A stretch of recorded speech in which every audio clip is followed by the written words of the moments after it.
Assalamualaikum warahmatullahi wabarakatuh. Waalaikumsalam warahmatullahi wabarakatuh. Bagaimana kabar sahabat Sama, sahabat Facebook, sahabat YouTube, dimanapun Anda berada? Semoga kabar jauh lebih baik daripada hari-hari kemarin ya. Senang sekali berjumpa dengan Fitri ya.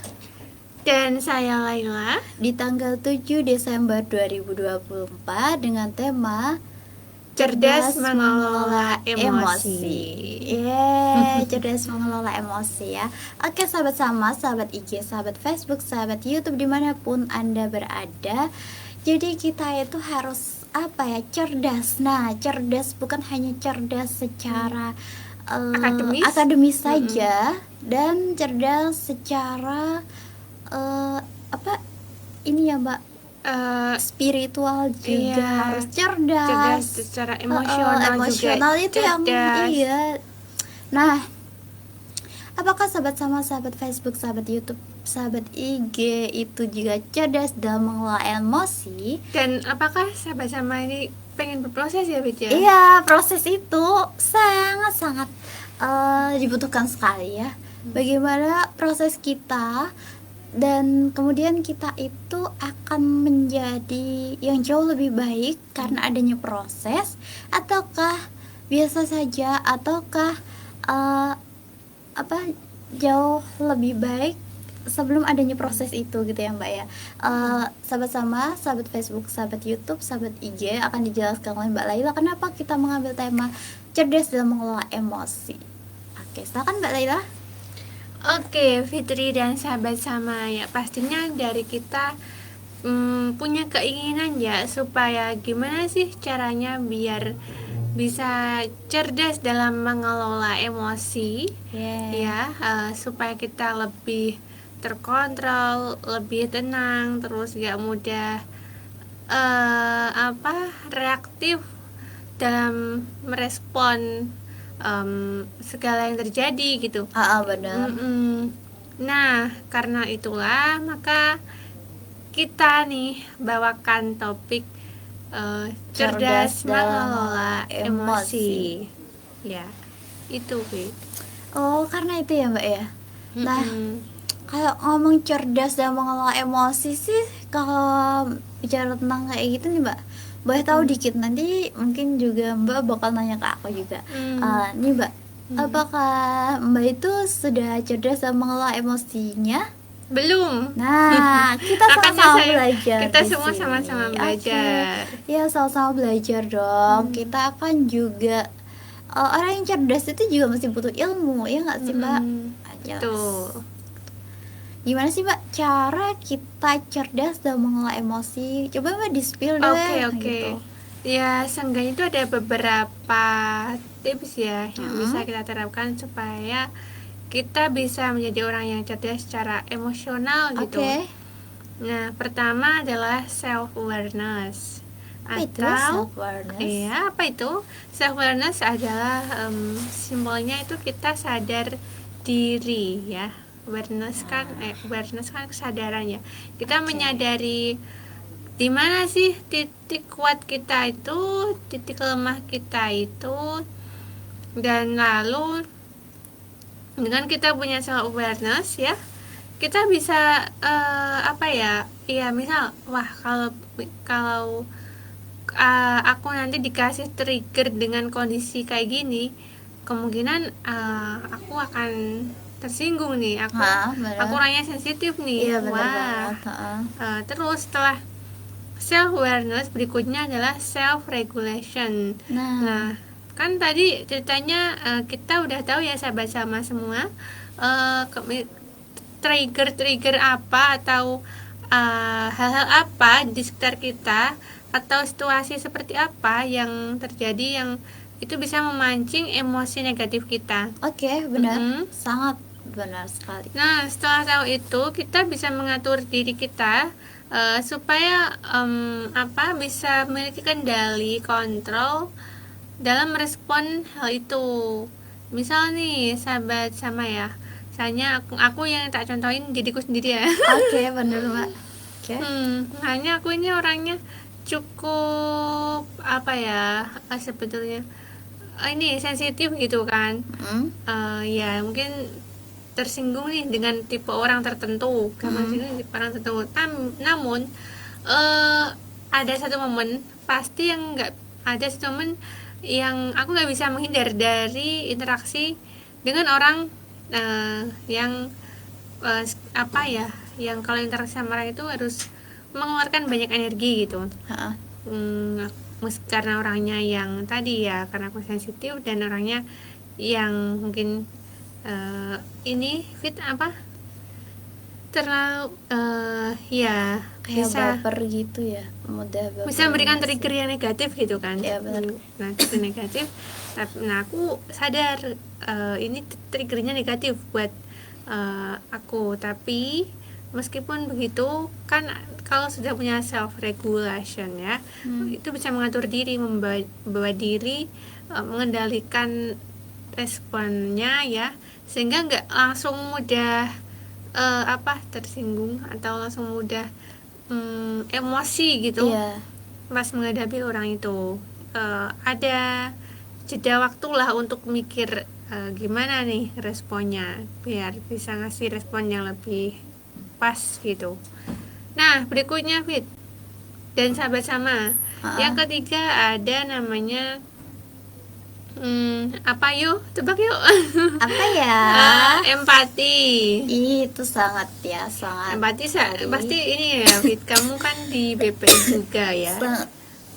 Tahu lah harusnya. Ya, tahulah empati seperti apa, gimana kita harus bisa memahami kondisi orang lain ya. Kita bisa menempatkan atau memposisikan diri kita seperti orang lain gitu. Kalau kita misal tahu dicubit itu sakit, maka jangan mencubit. Ya, berarti kayak istilahnya kita memposisikan seandainya kita itu berada di posisi itu gitu kan. Ya. Nah, berikutnya soal empati adalah social skill. Nah, itu apa social skill, sahabat sama, sahabat IG, sahabat Facebook, dimanapun berada. Nah, jadi sahabat sama dan Fitri juga, social skill itu ya sesuai namanya ya, keterampilan sosial gitu. Kita bisa membawa diri membaur dengan beragam macam orang ya, dari latar belakang yang berbeda. Kita bisa berinteraksi dengan mereka. Ya, sebisa mungkin kita beradaptasi dengan cara interaksi mereka ya. Itu ya, setidaknya ada usaha ya. Setidaknya itu tadi ada 4. Satu lagi ada self emotion, maksudnya emosi. Sorry. Maksudnya self motivation. Nah, motivasi ya, harus motivasi. didasari dengan motivasi. Nah, kita punya motivasi dari diri kita sendiri nih, Fit. Internal ya, internal. dari internalnya. Betul, Fit. Biasanya kan ini ya, Fit. Apa?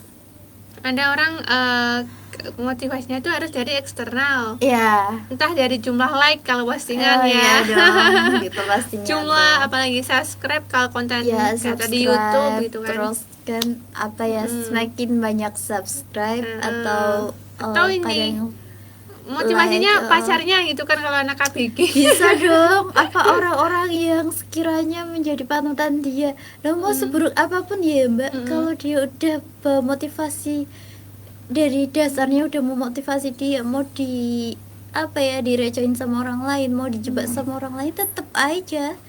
Ya kalau orang yang nggak mudah percaya ya, orang yang nggak mudah percaya sama orang lain sih, orang yang pertama memotivasi dia tetap dia percaya dengan yang memotivasi dia, bukan dia itu lebih percaya dengan orang yang merecoin dia. Tapi ini Mbak, aku masih penasaran nih, anak zaman sekarang kan nggak semuanya bisa teguh pendirian, ada juga yang labil loh.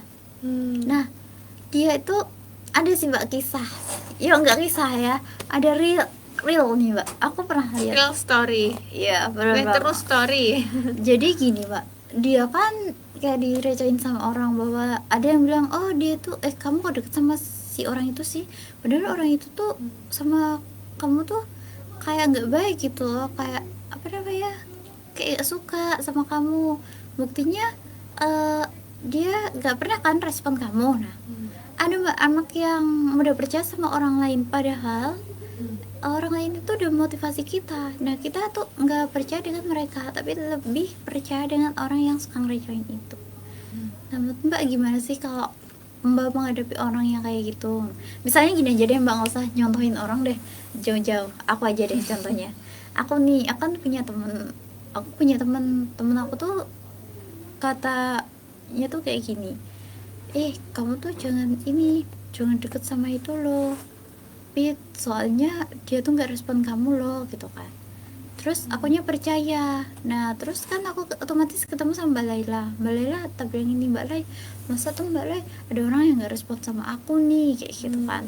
Harusnya tuh respon apa enggak sih Mbak, masa orang lain bilang gitu sama aku, yang bener yang mana ya. Nah Mbak Laila kalau menghadapi kayak gitu gimana sih Mbak, orang yang mudah percaya padahal kan dia kan zaman sekarang kan harusnya nggak mudah percaya sama orang lain. itu makanya harus di cross check dulu. Nah aduh cross check ya. Iya, nah kita kembali ke topik ya, Iya, tentang motivasi dari iya, dalam diri sendiri tadi. iya benar. Nah, jadi salah satu cara supaya kita bisa memiliki kecerdasan dalam mengelola emosi adalah kita punya motivasi nih dari dalam diri kita sendiri, Fit. Kita nggak bergantung pada hal di luar diri kita. Iya, Ya, dari eksternal gitu yang digantungin ya. betul. Ya, kita misal melakukan sesuatu itu memang kita termotivasi untuk melakukan itu karena itu positif, karena itu sesuai dengan prinsip kita gitu. Itu Fit. Kalau kamu Fit gimana nih? Kamu apa sih motivasi internal kamu biasanya yang menjadikan kamu itu apa? Jadi semangat atau tekun pada satu aktivitas gitu. Kalau aku deh lebih ke ini ya Mbak. Kenapa? Motivasi dalam diri aku, dalam diri ya, dari internal aku tuh biasanya gini Mbak. Kan orang bisa termotivasi itu karena adanya kita rasa ingin tahu. Lebih cenderung ke rasa ingin tahu. Semakin rasa ingin tahu kita tinggi, pasti kita akan betul-betul mempelajari hal apa yang harus kita pelajari dan titik mana sih yang benar-benar kita belum paham. Nah itu benar-benar harus kita benar-benar pelajari. Soalnya kalau menurut aku motivasi dari eksternal itu kalau kita gantungin juga, ketika yang dari eksternal tersebut dia tumbang, pasti kan kita juga mikir, dia aja kayak gitu, jangan apa harusnya aku kayak gitu juga ya kan. Kalau kita ngandalin eksternal bisa jadi dia kan pasang naik dan pasang surut loh Mbak. Kalau dari diri kita kan sudah pasti kita akan menjalani apa adanya. Iya, meskipun pasang surut ya. Iya, titik apapun loh Mbak, titik termalas kita pun kalau kita punya motivasi itu nggak bakal Dari kita dalam tuh diri sendiri. iya. Teman-teman dari Mbak Maula. Makasih Miss. Terima kasih Mbak Maula. Sehat selalu juga. Sehat selalu buat juga Mbak ya. Maula. Ini Mbak, aku tuh masih penasaran. Tadi Mbak kan yang pertama bilang apa? Yang langkah pertama self apa? Awareness. Lah, Awareness. kekuatan apa ya? Kesadaran Nah, pada diri kesadaran. sendiri ya. Kesadaran dari diri kita sendiri. Iya. Nah, kalau ngomong kesadaran nih Mbak, kan kita akan kecerdasan dan mengelola emosi. Nah, kayak aku nih Mbak, aku kan kadang kan orangnya emosian ya. Terus aku kadang emang sih kelemahanku aku tuh lupa. Terus suka dikasih tahu orang. Kalau aku nggak sadar diri bahwa aku tuh Lupa. iya pelupa dan aku nggak sadar diri bahwasanya orang lain itu baik dengan aku, maka dari itu dia sampai ngingetin aku gitu kan. Nah pasti aku nggak akan bersyukur dan aku nggak bakal terima kasih sama mereka, dan aku tuh mesti mikirnya gini, orang itu tuh jahat deh sama aku. Nah kalau aku sih gitu ya Mbak, kalau menurut aku nih. Nah terus itu kan hal yang mendasari kita untuk sadar diri kan pasti ada dong, pastinya dari dalam diri kita gitu kan. Kalau dari aku sih gini Mbak, aku kenapa bisa sadar diri, karena aku menyadari hal itu, sadar posisi aku sebagai apa aku, seperti apa aku sebenarnya, dan tujuan aku ke depan tuh seperti apa gitu. Dan mungkin juga ini aku kadang mikir orang saat kita udah bisa menyadari diri kita ya, Iya. kan itu kita bisa netral ya melihat Iya, kelemahan dan kekuatan ya atau kelebihan kekurangan gitu. Kita bisa Iya. menyadari itu karena kita sudah punya penerimaan diri. Iya, benar. Jadi ya oke, emang kelemahanku di sini, aku sadar ini kelemahanku Iya, gitu enjoy kan. aja ya Mbak ya. Ya, walaupun enjoy itu kan berarti kita nggak mau berusaha untuk memperbaiki ya. Tapi iya Mbak, anehnya tuh ada orang yang dia nggak bisa sadar diri. Mungkin dia itu belum bisa menerima keadaan dirinya. Bisa jadi Wah, apa aku enggak? mind blowing, mind blowing. Bisa jadi ya.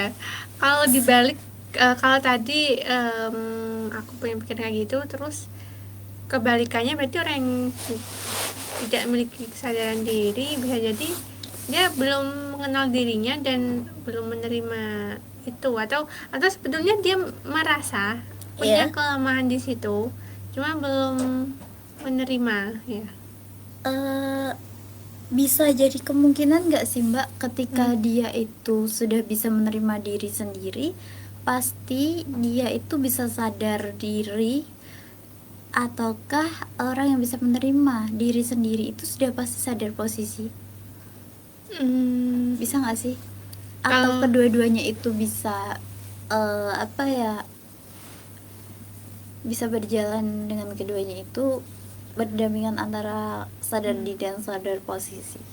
Kalau menurutku sih iya ya, ini kalau konteks betul-betul menerima dengan sikap yang benar ya, yang istilahnya kalau di Kakam kan anak BPI juga ya, mungkin ini sahabat sama juga udah nggak asing dengan istilah self acceptance, self acceptance ya, penerimaan diri itu loh. Nah itu kan kalau orang yang penerimaan dirinya udah bagus, namanya menerima ya, baik buruk diterima, apa adanya kan, ya. Udah.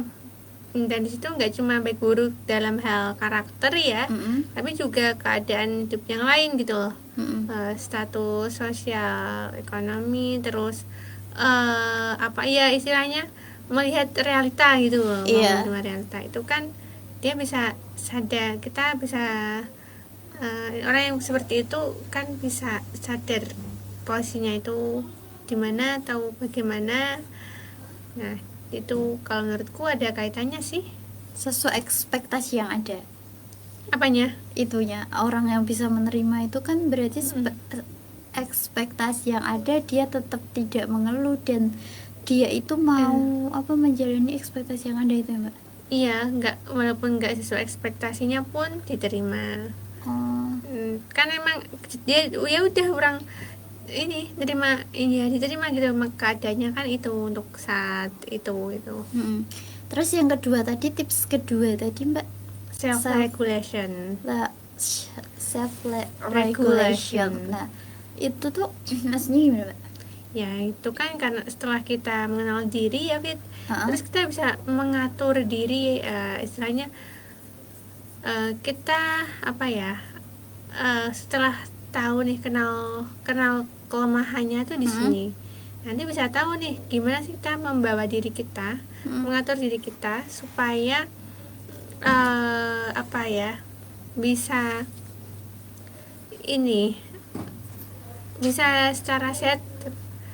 secara sehat menghadapi trigger-trigger yang membawa kita pada kelemahan diri kita.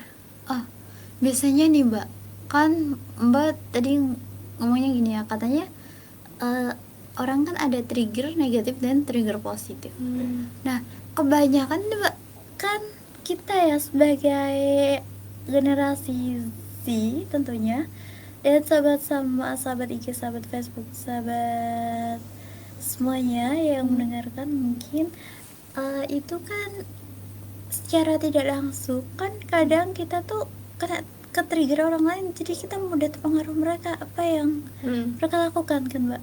Nah kalau kita ngomongin tentang kayak psikologi, tentang konseling, nah pastinya kan tentu ada teori-teori yang akan dijelaskan. Nah bagaimana sih Mbak menghadapi orang yang mudah terkena trigger, baik itulah negatif mesti. Kalau trigger positif sih masih mending ya, kalau ke trigger negatif itu yang sangat susah. Bagaimana sih kita untuk mengendalikan iya diri mengendalikan diri dan saat emosi kita. Iya merespon hal yang dapat memancing emosi negatif kita ya. iya benar. Itu susah gampang ya, butuh latihan ya.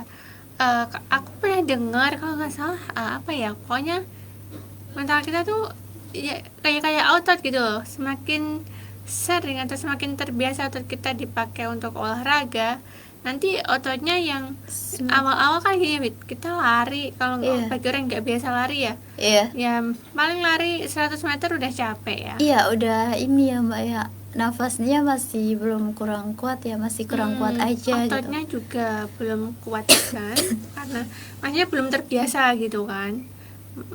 Nah kalau terus ini dibiasakan, nanti bisa ditambah nih jaraknya ya, semula 100 meter jadi 150, terus tambah lagi lama-lama kuat lari maraton. Nah mental atau emosi, wah gara-gara kamu nih Fit, aku jadi kepikiran kayaknya itu bisa dilatih dengan cara kayak orang latihan lari. Nah, gimana tuh Mbak? Nah gimana sahabat sama? Gimana sama-sama mungkin ada yang konselor nih bisa komen. Udah cari Kita sama-sama belajar kita ini dong. Kita butuh sama-sama ilmu. Iya. belajar nih sahabat sama ya. Butuh ilmu juga ya Mbak ya, kita ya Mbak ya. Ada sahabat-sama yang pernah Mempelajari atau mungkin.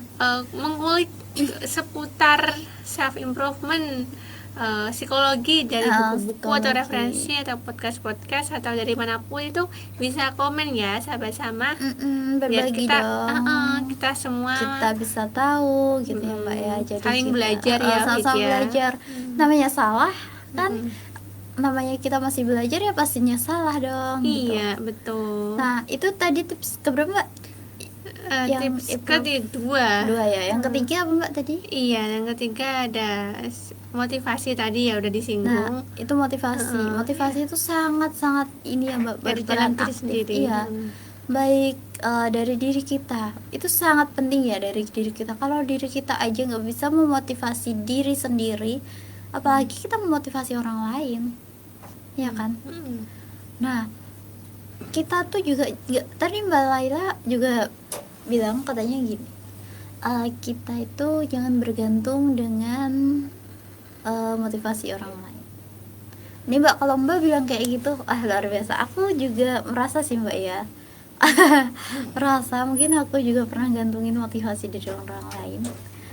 Ini cuma spill dikit aja, jangan banyak-banyak tuh kan. Aku tuh Mbak pernah kayak merasa melihat orang tuh kayak merasa termotivasi banget. Dia tuh orangnya pinter, dia orangnya cerdas dan lain sebagainya. Nah kita gara-gara termotivasi, ada sisi positif sih Mbak, cuman ada sisi negatif juga. Kita memaksakan diri untuk jadi seperti mereka, tapi sedangkan kita kan nggak bisa seperti mereka yang secara mutlak. Nah bagaimana sih dengan penjelasan yang seperti itu? Sebenarnya bukan kita sama seperti mereka, cuman kita itu bisa seperti merekanya tuh bukan seharus mutlak seperti itu, tapi lebih ke cara ya Pak. Caranya seperti apa? Setiap orang kan punya cara masing-masing. Nah seperti mereka tuh maksudnya sesukses mereka. Iya, sesukses mereka, dan langkah demi langkah tuh langkah yang mereka lakukan kan otomatis kita nggak bisa. Nggak bisa. Ya misalnya gini, aku tuh termotivasi dengan Mbak Laila.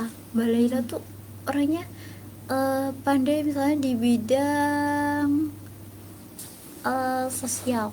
Nah di bidang sosial Mbak Laila pandai banget, sedangkan aku kan nggak bisa. Makanya aku termotivasi dengan Mbak Laila, sedangkan aku harus mengejar hal yang seperti Mbak Laila itu kan otomatis nggak bisa. Terus aku tanya sama Mbak Laila, tipsnya gimana ya, harusnya gini. Tapi kan setiap orang punya tips masing-masing untuk mencapai tujuan itu, ya nggak sih? Betul. Jadi kita jangan tergantung dengan motivasi orang lain itu. Jadi haruslah bergantung pada motivasi diri kita sendiri. Iya, kita harus saat kita ingin makan sesuatu, itu pastikanlah bahan bakarnya atau alasan kita Medianya. melakukannya.